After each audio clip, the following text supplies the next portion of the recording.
Bonjour à tous, cette vidéo s'intitule Comment installer Ubuntu et le logiciel AMC Auto Multiple Choice sous Windows en utilisant la machine virtuelle Oracle VirtualBox. Donc cette solution vous évite d'installer ce qu'on appelle un dual boot, donc d'avoir une partie de la machine qui est occupée par Linux et de l'autre Ubuntu et l'autre partie occupée par Windows.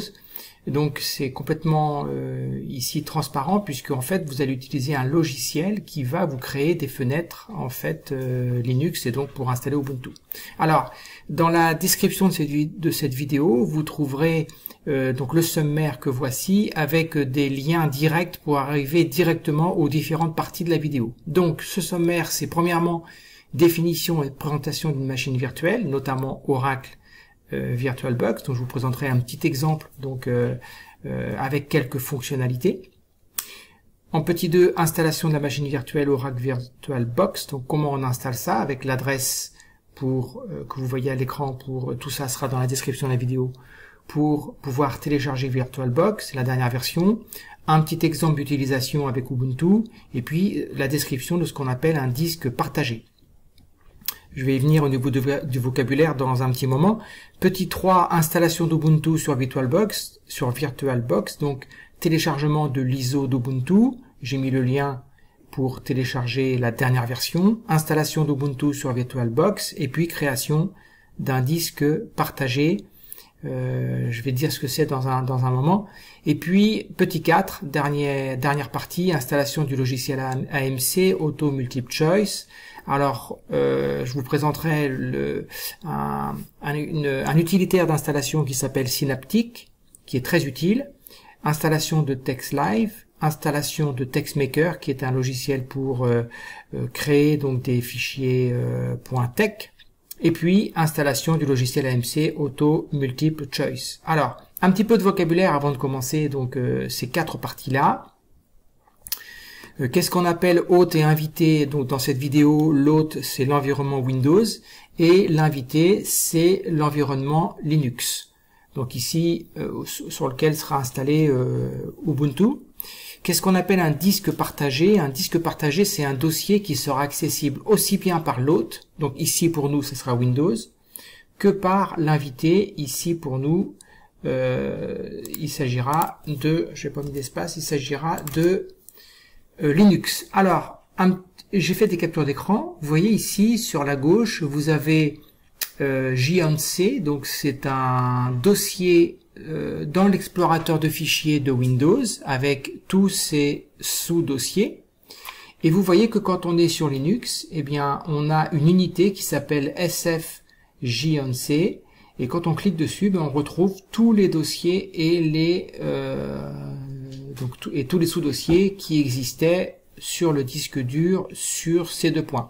Donc inutile de préciser que c'est extrêmement pratique, puisque ça vous permet de pouvoir communiquer entre la machine virtuelle et l'environnement Windows, donc pour pouvoir récupérer vos fichiers que vous allez créer avec AMC par exemple, ou n'importe quel autre logiciel. Vous allez pouvoir les récupérer sur votre disque dur dans la version, donc dans l'environnement Windows. Donc c'est complètement indispensable. Quand ceci n'existait pas, il fallait utiliser soit des clouds, soit le drive de Gmail, mais c'est quand même pas très pratique.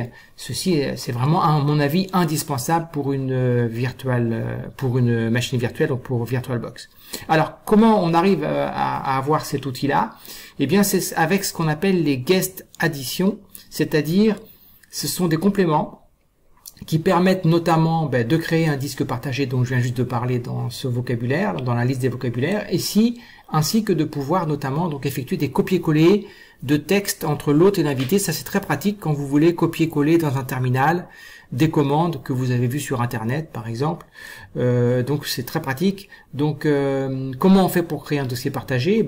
Je vous montrerai ça, c'est dans périphérique dossier partagé, réglage dossier partagé, et puis là vous voyez j'ai le dossier partagé qui s'appelle JONC qui a été créé. On peut en créer autant que l'on veut, donc c'est vraiment très très pratique et encore une fois indispensable pour une machine qu'une machine virtuelle puisse avoir comme ça un moyen de communication avec l'environnement Windows sur lequel elle est installée. Donc moi dans cette vidéo je vais vraiment traiter uniquement le cas où l'hôte c'est Windows et l'invité, ça sera Linux avec l'environnement Ubuntu. Voilà donc pour cette présentation donc du sommaire. Encore une fois, si vous voulez aller directement à un des points du sommaire, vous cliquez dans la description, vous cliquez sur le temps en minutes qui est inscrit à gauche. Et du coup vous pourrez avoir comme ça accéder directement à la partie de la vidéo. Alors il y a beaucoup de subtilités dans toute cette installation là, et en fait vous devrez peut-être regarder cette vidéo plusieurs fois, la mettre sur pause, faire les différentes manips sur votre PC et puis la remettre sur play. C'est une vidéo qui est un petit peu longue, par contre elle fait, je pense, le tour du problème, et donc ça vous évitera de chercher, comme moi je vais passer pas mal de temps pour chercher certaines subtilités. Moi je vous les donne directement, ça vous fera gagner, je pense, un temps fou à votre service. Voilà donc pour cette présentation de sommaire. On va donc passer à la partie 1, définition et présentation d'une machine virtuelle.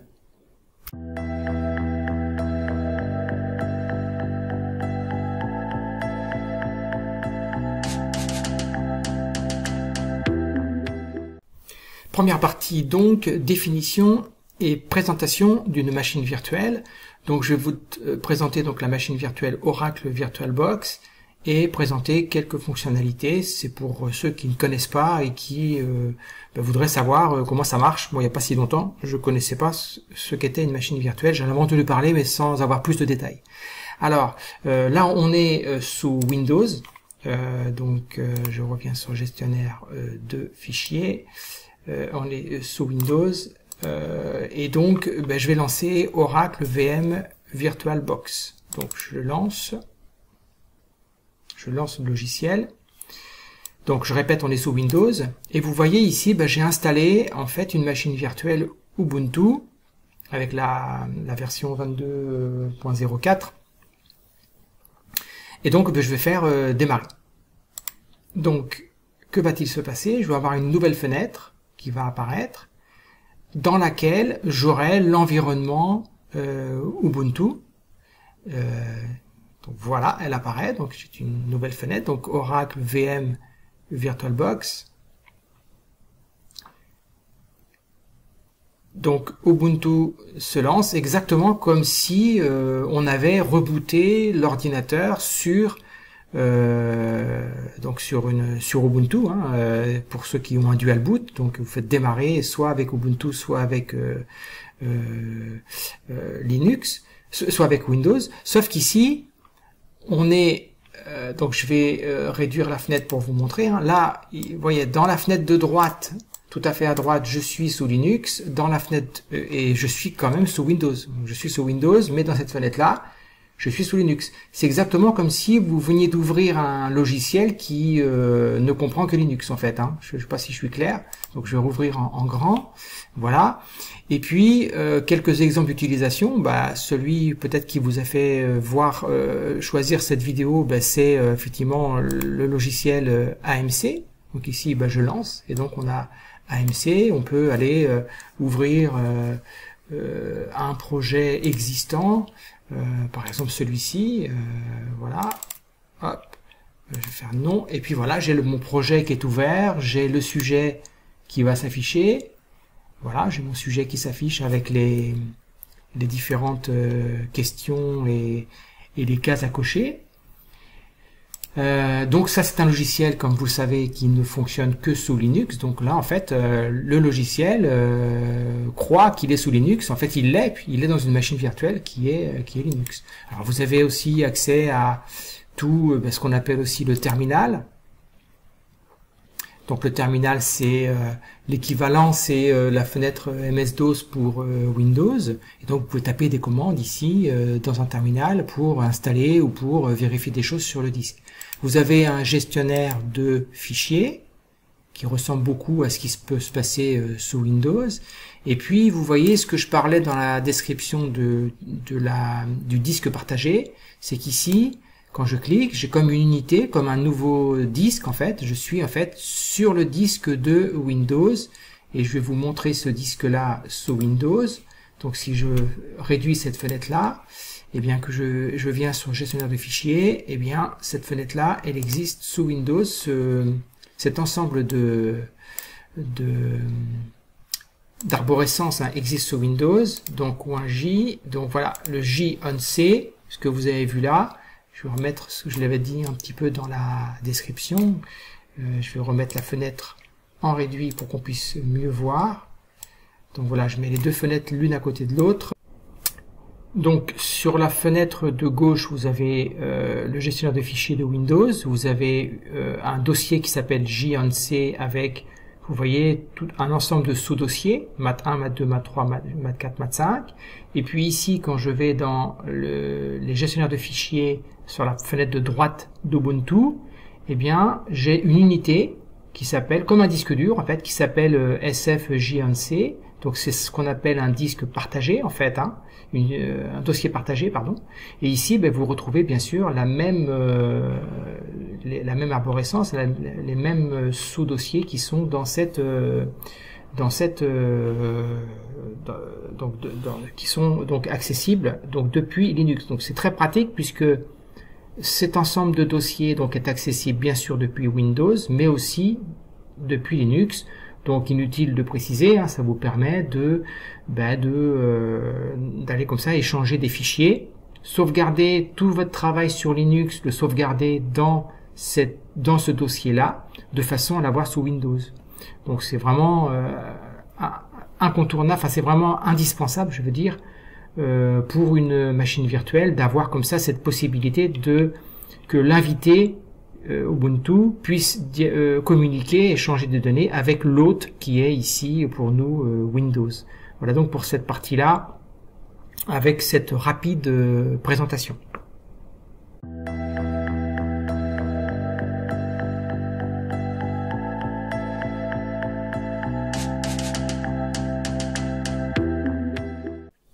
Installation de la machine virtuelle Oracle VirtualBox. Donc on est dans la partie numéro 2.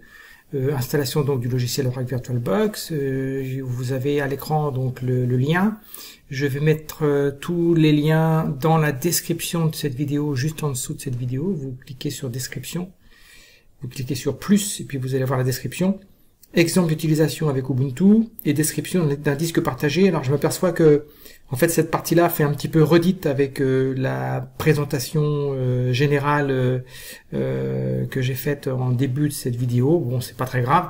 Ceux qui n'ont pas regardé le début, ben au moins si vous allez directement dans installation de la machine virtuelle, eh bien vous aurez les infos. Alors, ben on y va. Donc je vais réduire ça. Donc je vais aller sur j'ai déjà, pour gagner un petit peu de temps, donc cliquer sur le lien.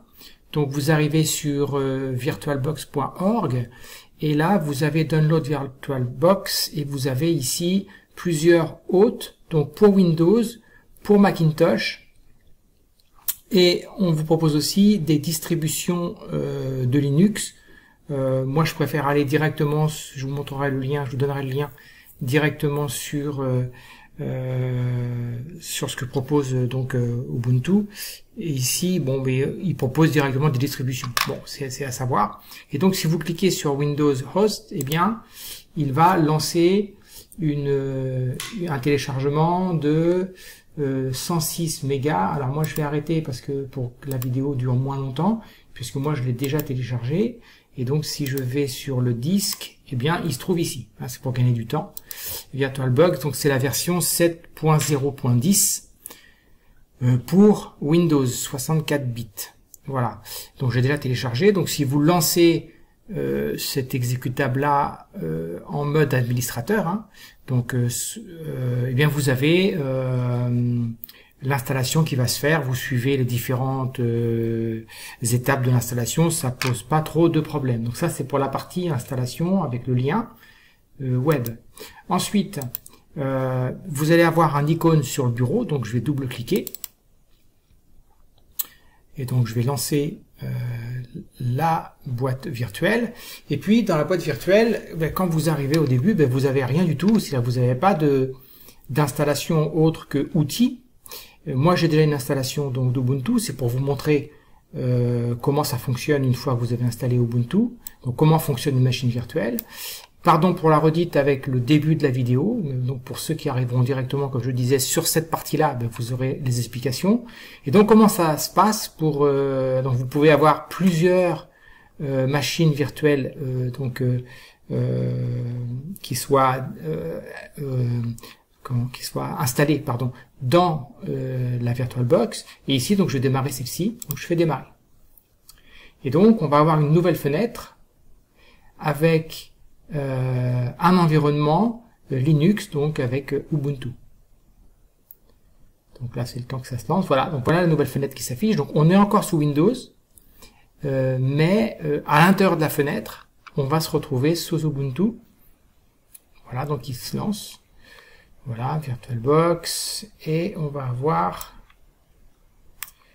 Voilà, donc là on a le lancement d'Ubuntu.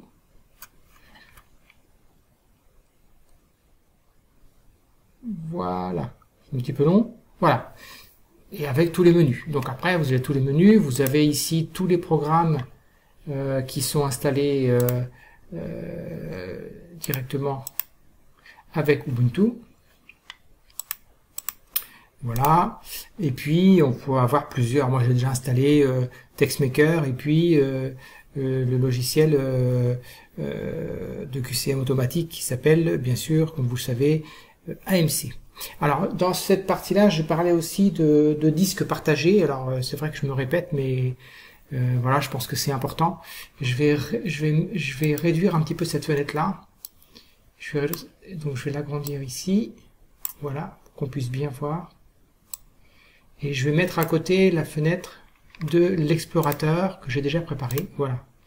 Alors, à gauche, on est sur le disque dur de Windows. Donc sous Windows, c'est l'explorateur Windows. Et ici, vous voyez, j'ai créé un dossier qui s'appelle JNC avec des sous-dossiers. Et puis à droite, ici, on est sous Linux. Je vais cliquer sur Fichier, l'explorateur de fichiers.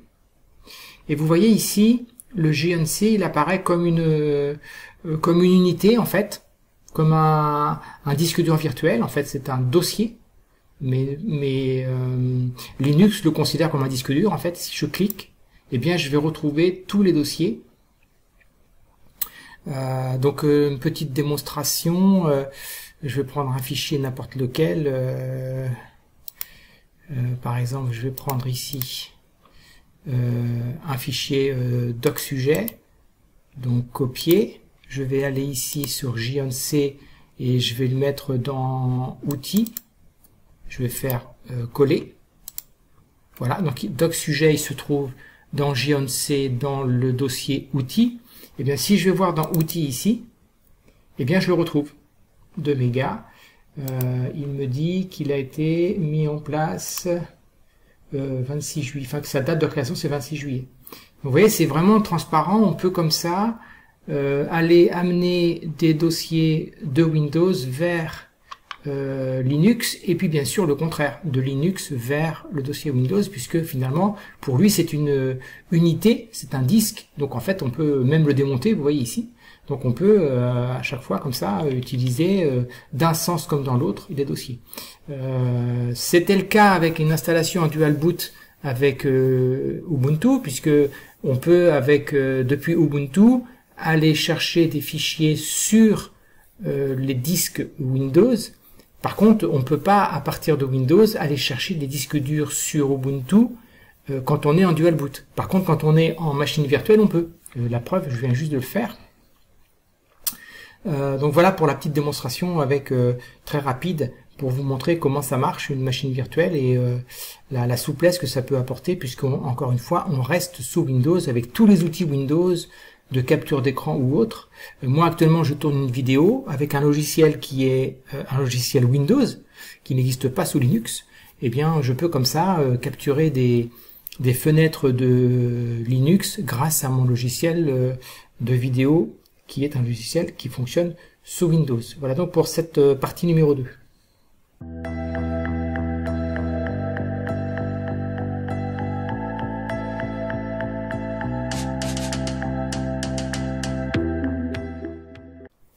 Partie 3, installation d'Ubuntu sur VirtualBox. Donc, petit A, téléchargement de l'ISO d'Ubuntu sur le site realizesubuntu.com.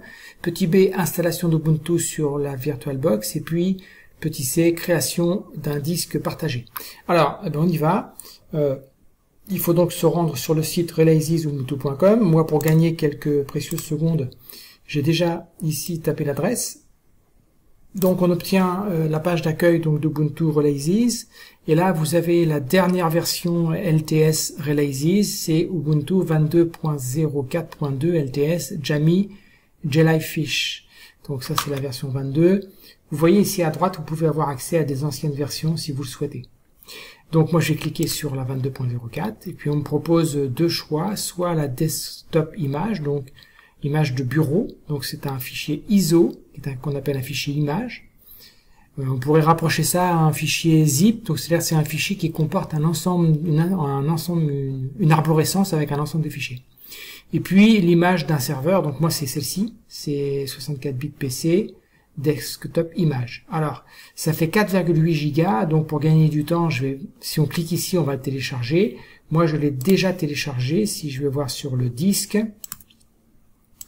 Voilà, je l'ai déjà téléchargé avant-hier, donc c'est Ubuntu 22.04.2 Desktop AMD 64 ISO.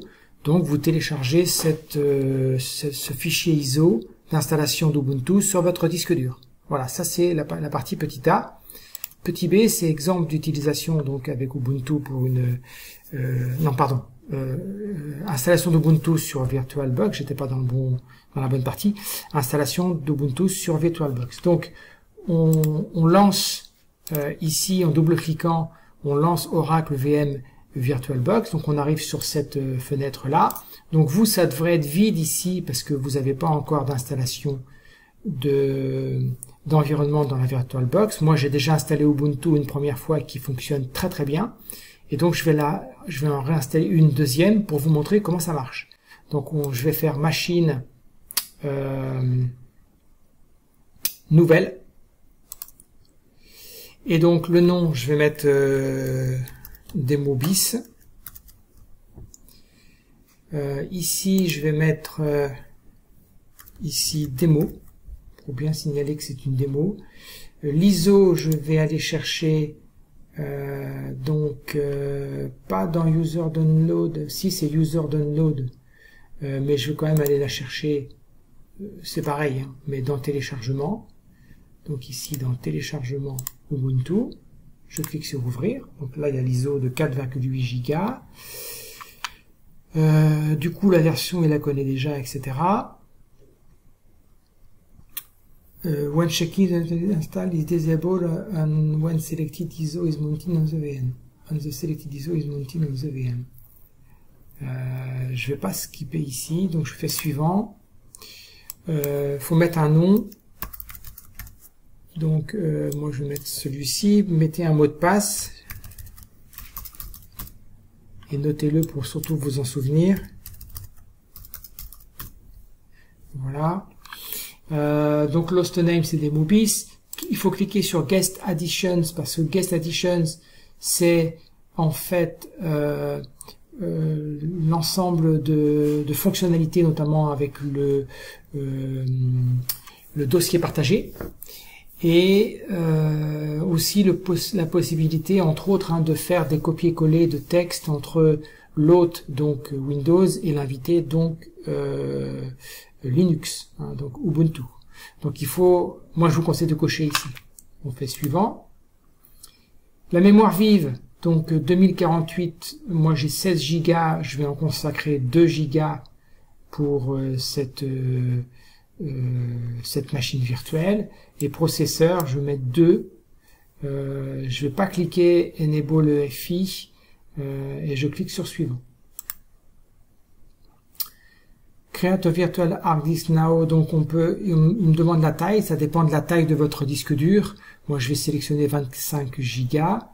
Et puis je coche pas Pre-allocated full size parce que je crois que si on coche ça, vous pouvez plus changer après la taille, si vous voulez agrandir la taille de votre machine virtuelle, de l'espace alloué à votre machine virtuelle, je crois que vous pouvez plus le faire. Donc je coche pas. Suivant. Là, ça me donne un récapitulatif de tout ce que j'ai demandé. Donc 25 Go de mémoire disque, 2048 mégas de mémoire vive, processeur 2. Et maintenant, je peux cliquer sur Finish. Donc là, qu'est-ce qu'il va faire? Il va ouvrir une nouvelle fenêtre, donc qui va correspondre à la machine virtuelle DemoBis, et il va se lancer comme si on lançait l'ISO. Oui, ici, comme si on lançait l'ISO. Donc Ubuntu Set Graphic, OM install format, donc try or install. Donc là, c'était try or install qu'il a lancé. Donc en fait, c'est l'installation. Hein. Donc en fait, on n'a besoin de rien toucher, c'est l'installation. Et puis donc il va l'installer. J'ai déjà fait la manip. Donc moi, quand j'ai fait la manip sur ma première machine virtuelle, en fait, il m'a demandé ma localisation pour pouvoir déterminer la langue. Et j'ai refait ici, avant de faire la vidéo, j'ai refait pour savoir s'il me redemandait ma localisation. Il me la redemande plus. Donc j'espère que il vous la demandera. Sinon, on installera manuellement les langues. Ça pourra vous montrer comment on fait pour installer manuellement. Mais c'est quand même gênant parce que moi, je l'ai fait correctement sur ma première machine. Et puis ici, quand je fais la vidéo, en fait, il me redemande plus. Donc on va voir si ici, il va me demander la langue. Mais je crois que non. Donc je vais fermer ici. Voilà. Donc là, il lance le logiciel d'installation d'Ubuntu, voilà. On a la petite musique qui nous dit que voilà, on est en train de lancer l'installation. Donc on est toujours sous Windows, mais à l'intérieur de cette fenêtre-là, tout se passe comme si on était sous Linux. Donc il vérifie l'installation configuration, sauf qu'il m'a toujours pas demandé ma langue. Donc on le fera après. On le fera après l'installation. S'il n'y a pas de panneau où on demande la langue, etc., je vais couper ce temps d'installation pour que ça prenne pas trop de temps, parce qu'au chronomètre, ça doit prendre une quinzaine de minutes. Ouais, on dirait qu'il va pas me demander la langue. Donc, bizarre, parce que moi, quand je l'ai fait sur la machine qui se trouve ici sur la fenêtre de droite, Ubuntu, qui est éteinte actuellement, il m'a demandé ma langue, ma région géographique, le type de clavier, AZERTY, etc. Et il me demandait tout ça. Et là, il me demande rien, donc je suis désolé. Ça fait la 3e fois que je le refais, donc là, je raccroche les gants, je vais pas pouvoir le faire plus. Ce que l'on va faire, donc là, du coup, il me demande plus rien, il me fait que d'installer, donc ça n'a pas trop d'intérêt de prolonger la vidéo. Ce que je vais faire, parce que j'ai pas d'autres d'autres paramètres à saisir au clavier ou à la souris, donc ça sert à rien de prendre du temps. Donc voilà, là il redéfile là-dessus, donc c'est pareil que tout à l'heure. Donc qu'est-ce que je vais faire? Je vais aller plus vite, c'est-à-dire que je vais couper la vidéo maintenant et je vais la relancer quand il aura terminé son installation. Ça va vous faire gagner en tout cas pour vous, 15 précieuses minutes. Donc on se retrouve juste après que l'installation soit terminée.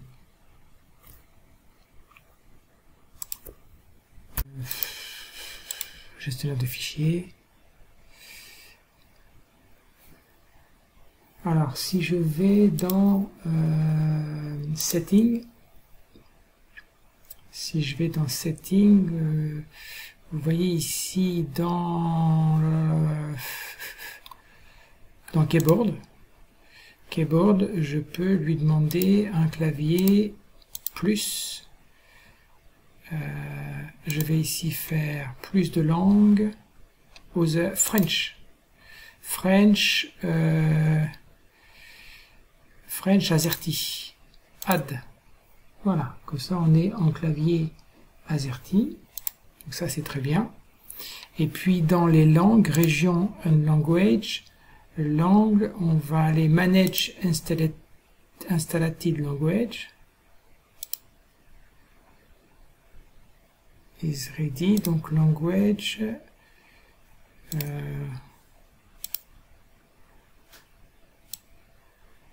Ah oui, pardon, c'est ici Language, donc je vais sélectionner Install Remove Language, donc je vais installer French. Alors tout ça, vous ne devriez pas avoir à le faire parce que vous, sur votre installation, il devrait vous demander dans quelle région je mets mon mot de passe. Dans quelle région vous êtes. Donc ça, c'est ce qui se passe normalement. Mais moi, ça s'est pas passé. Ça fait 3 fois que je le fais, donc je capitule. Je pense pas que la 4e fois ça marchera. Et donc en fait, vous devriez pas avoir à faire ça. Vous devriez directement être en français avec un clavier AZERTY, mais au cas où, je vous montre comment ça marche parce que moi, il l'a pas fait. Et je sais pas, c'est une subtilité de la machine virtuelle. Est-ce que c'est parce que j'avais déjà une machine en Ubuntu? Je sais pas. En tout cas, la première fois, ça a marché super, mais j'étais hors vidéo, donc voilà, c'est toujours comme ça. Donc là, il installe le package FR. Il applique les changements, si tout va bien. Voilà. Et donc, maintenant, je devrais pouvoir sélectionner français, France.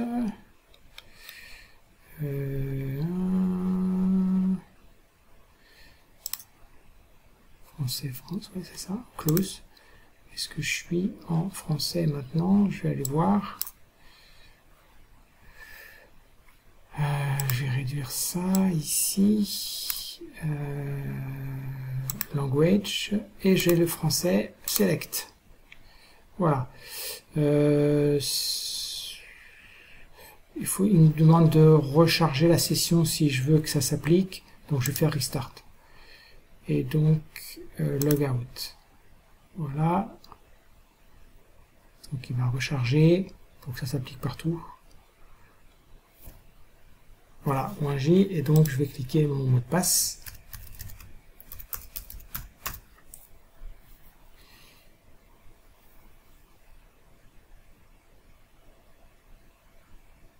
Un petit peu long. Voilà. Voilà, et là je suis en français. Mettre à jour les noms, oui, je mets à jour les noms. Vous voyez qu'ici, là, je suis en français. Voilà, je suis en français. Et le clavier, si je lance LibreOffice Writer, voilà, le clavier, je vais faire OK, je vais taper AZERTY, non, je suis en QWERTY, AZERTY, je peux faire 2 fois, ça ne marche pas, je suis en QWERTY, je suis toujours en QWERTY, donc il faut voir pourquoi, ne pas enregistrer.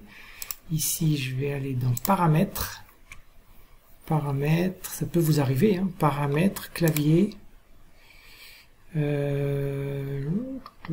français AZERTY, remonter, il faut que je le mette en premier, d'accord, français AZERTY, voilà, ça peut vous arriver, donc ça c'est en premier, il fallait le mettre en premier, et donc je peux fermer ici, je relance LibreOffice Writer,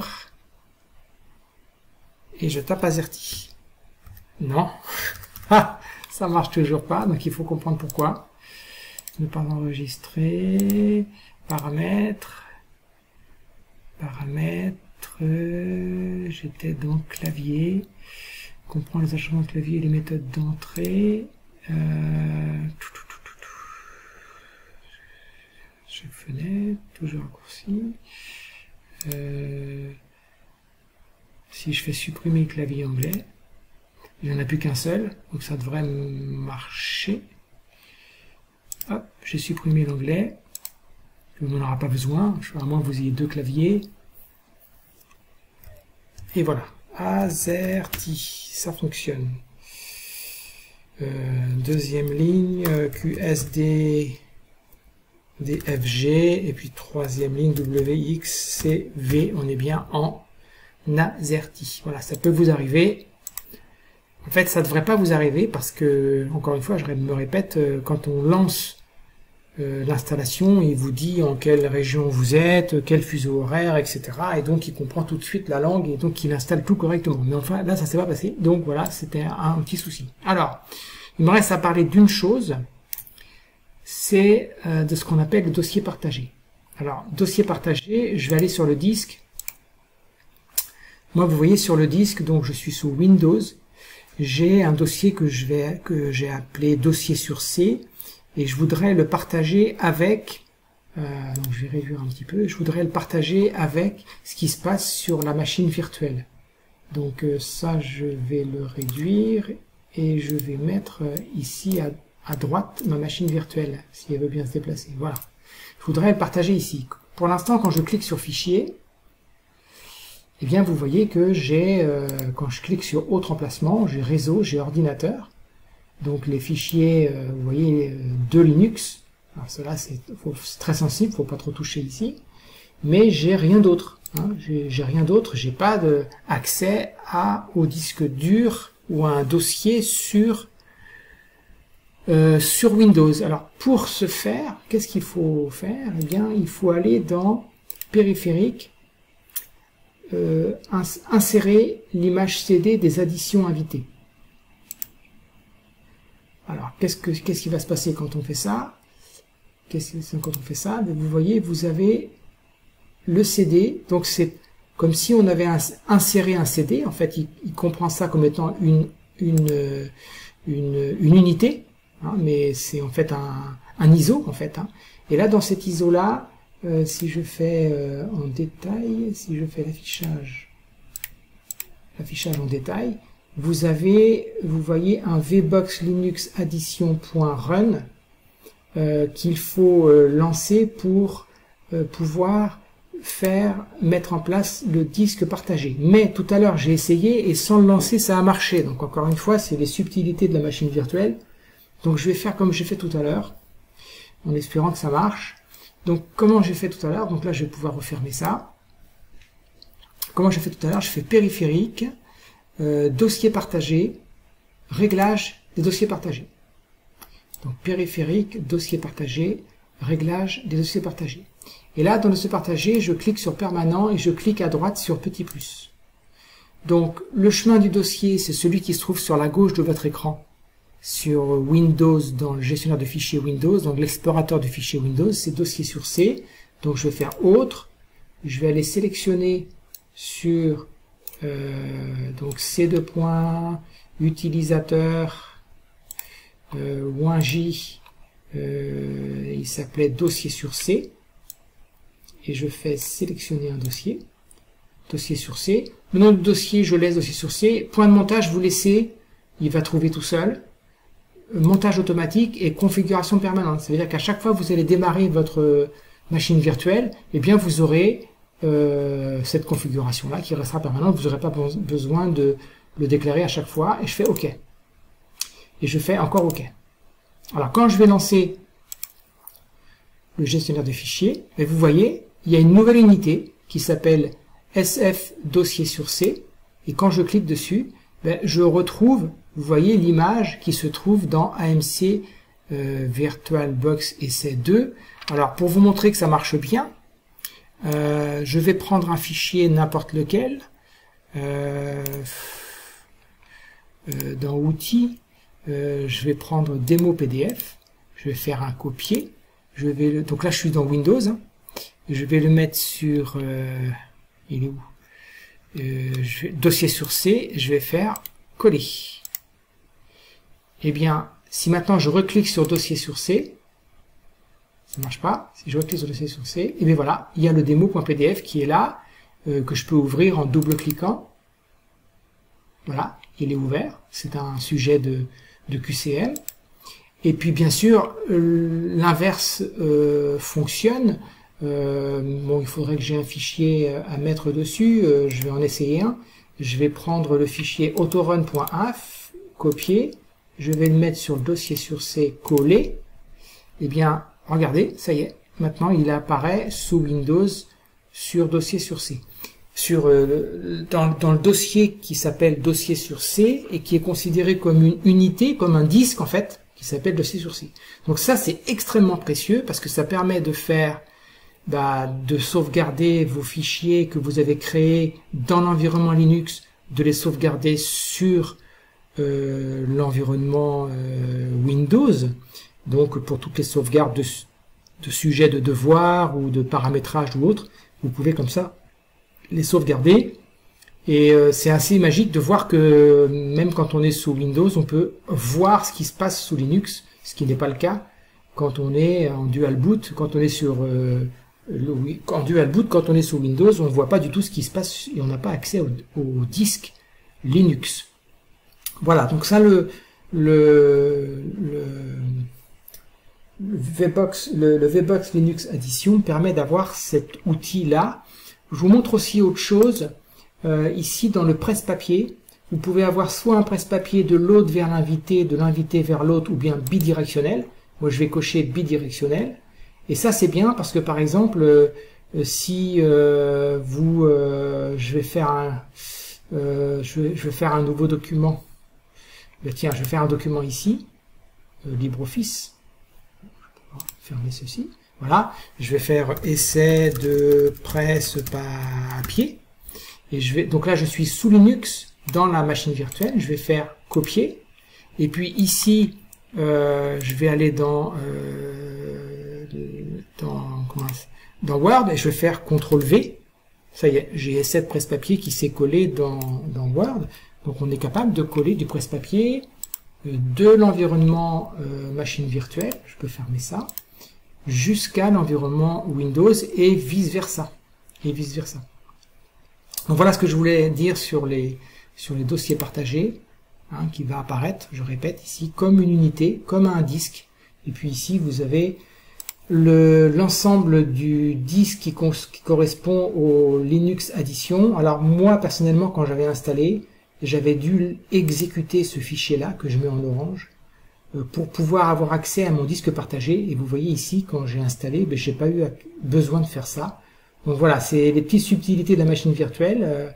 Ce qui se passe hors vidéo ne se passe pas toujours durant la vidéo. Voilà. Donc voilà qui termine la partie 3, oui. Il nous reste la quatrième partie qui est l'installation d'AMC avec un utilitaire d'installation qui s'appelle Synaptic. Voilà, à tout de suite.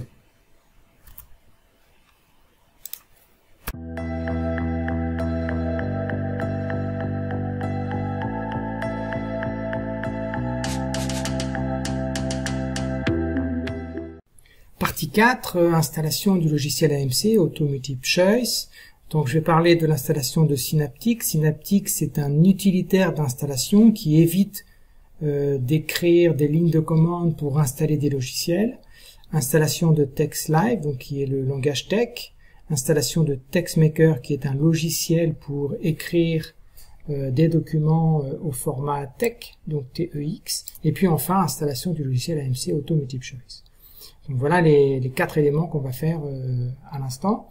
Donc j'ai actuellement donc la machine virtuelle pour la démo de cette vidéo qui est en fonction. Et si j'affiche en grand, eh bien voici ce que ça me donne. Donc je suis bien dans une machine, je suis bien dans une VirtualBox et j'ai donc l'environnement Linux. Alors pour ce faire, pour installer Synaptic, pour ne pas prendre trop de temps sur la vidéo, je vais donc vous montrer donc comment installer Synaptic. Ici, je vais lancer le terminal, donc il se trouve,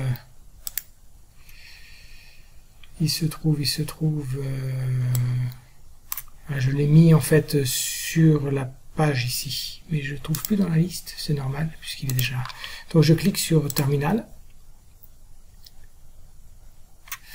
Et en fait, donc c'est l'équivalent d'une fenêtre MS-DOS de Windows. Je vais taper sudo apt-get